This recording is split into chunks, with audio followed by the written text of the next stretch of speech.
할렐루야. 1월 2일 금요일 매일 성경 묵상입니다. 오늘 말씀은 창세기 1장 14절에서 25절의 말씀입니다. 제가 결혼을 해서 아기를 낳아 기를 때가 생각이 납니다. 방천정에 야광별을 사다가 쫙 붙여서 불을 끄면 방천정이 마치 우주 같아서 아이가 기뻐했던 일이 기억이 나요.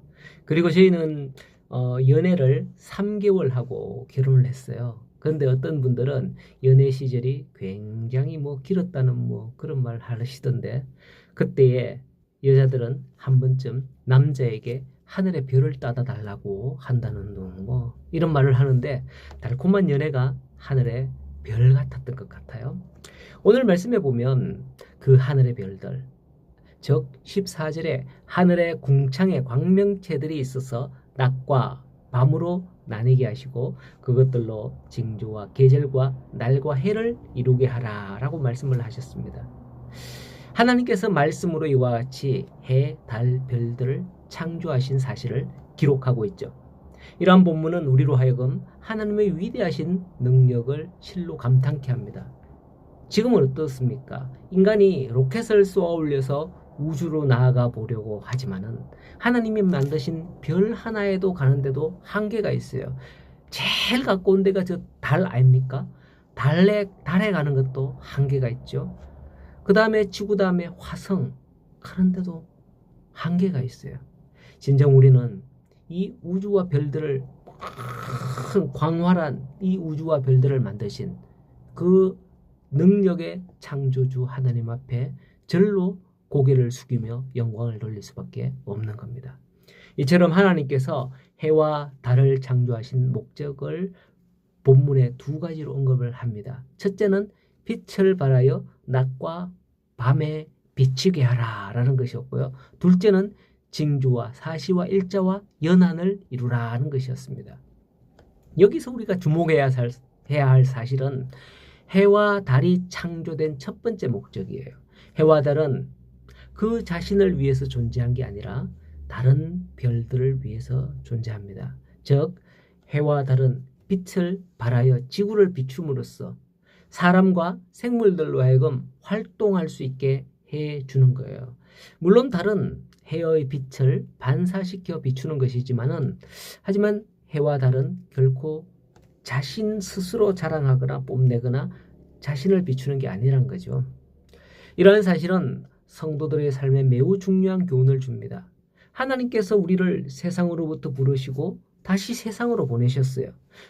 그리고 거기에는 빛을 비추게 하기 위해서 해와 달을 창조한 것처럼 분명한 목적을 우리를 향해 가지고 있다는 거죠. 그것은 바로 우리로 하여금 세상에 빛을 비추어 사람들로 하여금 생명을 얻고 바른 길로 가도록 하기 위함이다 라고 성경은 말씀하죠. 이에 대한 성경의 말씀을 찾아보면 마태복음 5장 16절에 보면 이와 같이 너희 빛이 사람 앞에 비치게 하여 그들로 너희 착한 행실을 보고 하늘에 계신 너희 아버지께 영광을 돌리게 하라. 너희 착한 행실을, 빛을 비추어서 하나님께 영광을 돌리게 하라 라고 했죠. 그리고 에베소서 5장 8절의 말씀에 보면 너희가 전에는 어둠이더니 이제는 주 안에서 빛이라. 빛의 자녀들처럼 행하라 라고, 빛이라고 우리가 그렇게 말씀하죠.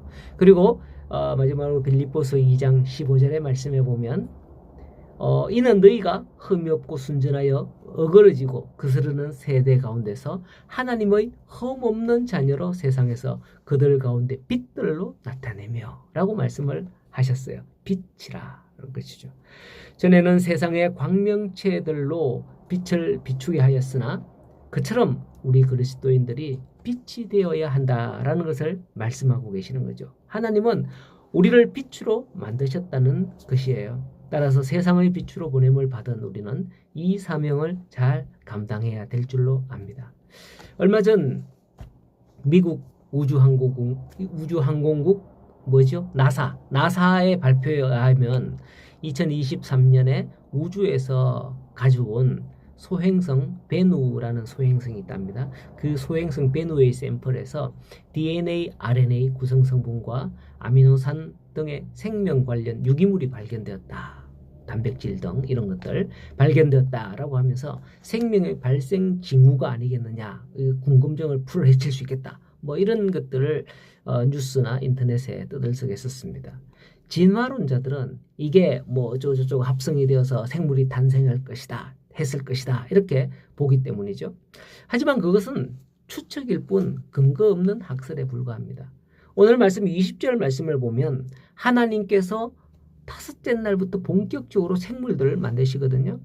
하나님이 이르시되 물들은 생물들을 번성하게 하라. 땅 위에 하늘의 궁창에는 새가 날아라 하시고 하나님이 큰 바다 짐승과 물에서 번성하여 움직이는 모든 생물들을 그 종류대로, 새를 그 종류대로 창조하셨다고 하고, 여섯째 날에는 땅의 생물도 그 종류대로 내되 가축과 기는 것과 땅의 짐승, 땅 위의 모든 것들을 종류대로 내라 하니 그대로 되었더라 라고 말씀을 해요. DNA, RNA 아시죠? 사람 학교 다닐 때 생물학 시간에 배우셨을 텐데 DNA, RNA 구성 성분인 아미노산 뭐 이런 생명 관련 유기물이 아무리 있었다 할지라도 하나님께서 말씀하지 않으시면 그것은 아무 쓸데 없는 거다라는 거죠. 하나님이 빛이 있으라, 뭐 있으라, 하라, 내라 뭐 이런 말씀을 하셨을 때에 그게 움직이고 만들어졌다는 거예요. 하나님의 말씀에 능력이 있는 겁니다. 과학자들이 주장하는 그대로 과학자들이 주장하는 대로 아무리 다 있다 해도 그 RNA, 그 DNA가 있고 다 있다 해도 거기에는 하나님의 말씀이 없기 때문에 하나님이 없기 때문에 아무 일도 안 일어나요. 가만히 놔두면 우리가 음식물 어떻습니까? 가만히 놔두면 그냥 썩죠. 예. 하나님의 말씀으로 친히 하나님이 세상을 창조하셔야 하는 거예요. 그리고 모든 생물에게 복을 주셔서 생육하고 번성하고 충만하게 하시는 것이죠. 복을 주셨다는 거죠. 말씀과 복, 뭐 이런 요소들은 결코 누군가 간섭하지 않으면 안 되는 거죠. 진화론자들이 우연히 되었다 하는 그 헛된 주장을 결코 믿는 어리석음을 범하지 마시기 바랍니다. 기독교는 태초에 하나님이 천지를 창조하시니라. 이 성경 1장, 창세기 1장 1절 이 선언 가운데서 시작하는 신앙입니다. 그래서 기독교는 생명을 소중하게, 존귀하게 여기죠. 하지만 진화론을 믿는 자들은 어차피 우연히 만들어지고 태어난 존재인데 뭐가 목적이 있겠습니까? 누구 하나 죽는다고, 누구 하나 뭐 다친다고, 뭐 어찌 된다고. 아무 소용없잖아요. 그거. 우연히 되어진 존재인데 뭘 중요해요, 그게. 그런 생명의 목적이 있다고 말한다면 그게 더 이상한 거죠. 무슨 짓을 하든 어떻게 되든 상관이 없어야 돼. 진화론자들은 없어야 돼요. 하지만 기독교의 창조론에서는 모든 생명은 목적을 가지고 창조되었기 때문에 하나하나가 귀중한 것이기에 함부로 할 수 없다는 거예요. 내일 시간에 보면 알겠습니다만 또 하나님의 형상과 모양대로 지었기 때문이죠.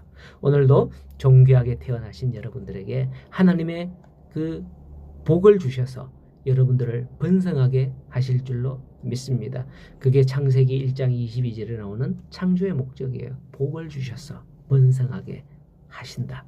오늘도 복된 하루 되기를 소원합니다. 여러분의 복된 길로 인도함 받을 때에 여러분들이 세상 가운데서 빛을 드러내며 많은 사람들을 주께로 돌아오게 하는 그런 역사가 여러분들을 통해서 나타나게 되는 축복이 있기를 간절히 소원합니다.